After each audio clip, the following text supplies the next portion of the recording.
नमस्कार का नमस्कार मॅडम. हा प्रभात क्रमांक कोणता? 14. 14. कोण उभे तिथे नगरसेवक? सुपीजी कोण आहेत ते? नगरसेवक आहे ना ती.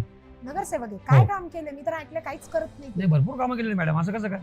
काय काय केलंय त्यांनी? त्यांनी आमची दुकान लावायची जागा त्यांनी व्यवस्थित केली, रस्त्याची कामं केले, त्यांनी पालघर रोडला भरपूर कामं केले, त्यांनी फुले मार्केटचं काम व्यवस्थित केलं, मटन मार्केटचं. सर तुम्हाला काय वाटतं ते निवडून यायचे का? आलेच पाहिजे.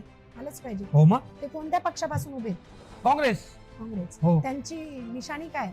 पंजा, हाताचा पंजा. आताच म्हणजे हो. तुमचं मतदान जर द्यावं लागलं तर तुम्ही कोणाला द्या? सुपीजी. सुफीजी. हो. लोकांसाठी काही तुम्ही सांगाल का? मग सांगू शकतो ना, का बरं नाही? सांगा. तर तो चांगला माणूस आहे, त्यांनी चांगले कामं केलेले आहे, रनिंग नगरसेवक आहे, 2दा निवडून आलेला आहे, परत तिसऱ्यांदा बी तो निवडून यावा. आमची अशी इच्छा आहे, आम्ही त्याला निवडून देणार म्हणजे देणार. म्हणजे मग लोकांनी त्याला मतदान द्यावं. हो, मग दिलंच पाहिजे. मग तुम्ही लोकांना काही अपील कराल का? मग सांगू ना आम्ही लोकांना. काय? रात्री इथे येऊन गेला तो, आमचं त्याचं बोलणं झालं, बाकी काही नाही. माणूस चांगला आहे, चांगल्या माणसाला मत द्यावं हीच माझी इच्छा आहे, बाकी काही नाही. मतदान त्याला झालंच पाहिजे. हो, मग झालंच पाहिजे.